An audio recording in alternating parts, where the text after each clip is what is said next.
तो हम लोग भैया पढ़ रहे थे इसके पहले ट्रिग्नोमेट्री, वो चैप्टर आपका हुआ समाप्त। हम लोग अब आ गए नए चैप्टर पर। एक छोटा सा चैप्टर है, पहले उसको पढ़ लेंगे, फिर उसके बाद कुछ और चैप्टर्स को पढ़ेंगे। हम सीरियल में नहीं पढ़ रहे हैं, ठीक। हमने चैप्टर 3 तक सीरियल में पढ़ा। अब उसके बाद हम लोग पढ़ रहे हैं, स्टार्ट करने चल रहे हैं चैप्टर 10। 10वां चैप्टर क्या है? सरल रेखाएं, स्ट्रेट लाइन, ठीक। सरल रेखाएं, स्ट्रेट लाइन अंग्रेजी में बोलते हैं।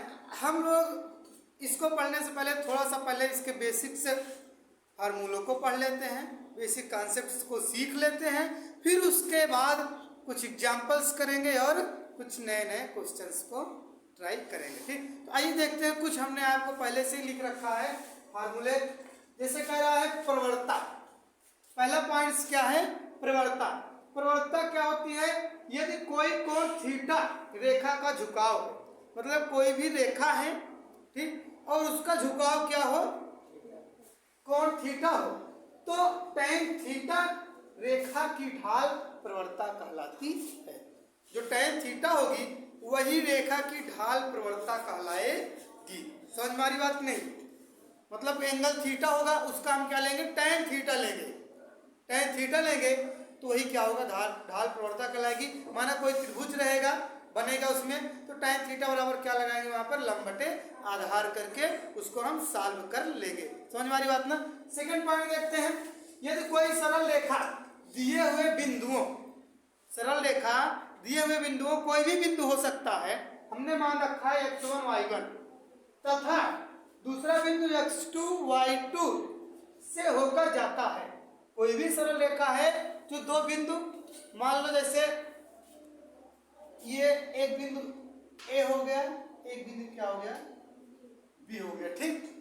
अब इन दोनों बिंदुओं से कोई सरल रेखा होकर के जाती है, ठीक। ये आपका क्या हो गया? x1, y1, और एक क्या हो गया? x2, y2, ठीक। ये दो बिंदु हो गए, ठीक। अब कह रहा है कोई सरल रेखा दिए हुए बिंदुओं x1, y1 तथा x2, y2 से होकर जाता है, तब उसकी प्रवणता क्या होगी?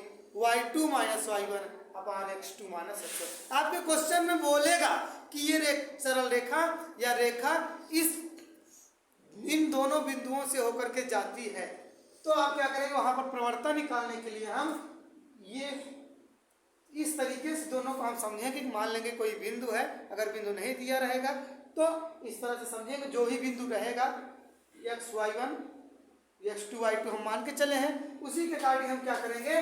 y2 माइनस y1, देख रहे हैं ना? कहां? Sorry, y2 minus y1 upon x2 minus x1। कहने का मतलब y2 में से y1 को घटाएंगे, अपान कर देंगे, और x2 माइनस x1, और प्रवणता को हम स्मॉल m से डिनोट करते हैं। तो स्मॉल m बराबर क्या हो जाएगा? y2 minus y1 upon x2 minus x1। समझ में आया सेकंड पॉइंट? अब समझते हैं थर्ड पॉइंट। जब दो रेखाएं परस्पर समांतर हो। अब देखिए, इससे पहले कोई एक ही रेखा थी, दो बिंदुओं से होकर जा रही थी, लेकिन अब दो रेखाएं हैं परस्पर समांतर है, पैरेलल। जैसे ये देखिए, इधर समझिए, ये दोनों क्या है?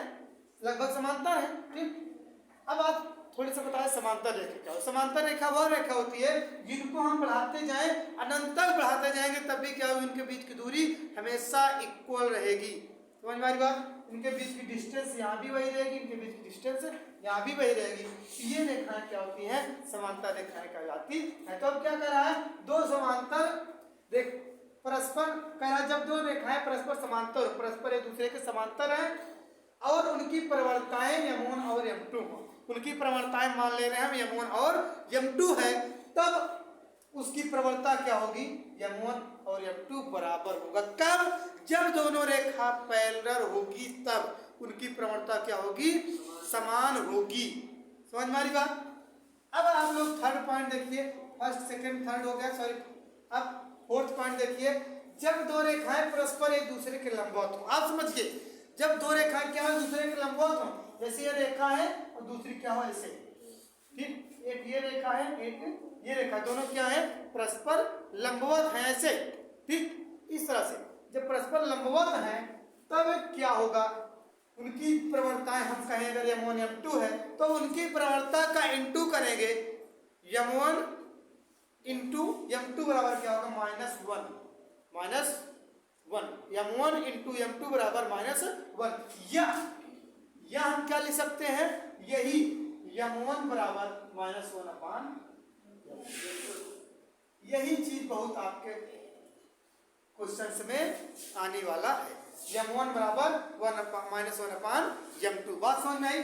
अब देखिए जरा फिफ्थ पॉइंट, पांचवा पॉइंट क्या कर रहा है, बिंदुओं x1 y1, बिंदुओं x1 y1 तथा x2 y2 से होकर जाने वाली रेखा, जो भी बिंदु हम माने थे x1 y1 उसका कोऑर्डिनेट हो, दूसरे का x2 y2 हो, तब उससे जाने वाली रेखा का समीकरण अगर आपको निकालना होगा, बहुत इंपॉर्टेंट है। कहता है कोई रेखा बिंदु A और B से होकर जा रही है तो इसका समीकरण निकालिए, तो आप फार्मूला ये वाला अपनाएंगे, y माइनस y1 बराबर y2 minus y1 upon x2 minus x1 is equal to x minus x1। या आप इसी कैसे लिख सकते हैं, इसी को आप लिख सकते हैं y minus y1 upon x minus x1 is equal to y2 minus y1 upon x2 minus y1। ठीक, क्या होगा x2 माइनस y1।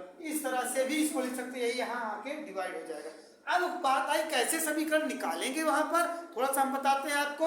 आपको क्या रहेगा, जो भी बिंदु रहेगा उनका कोऑर्डिनेट दिया रहेगा, दोनों बिंदुओं का कोऑर्डिनेट, मतलब आपको x1 y1 और x2 y2 पता रहेगा।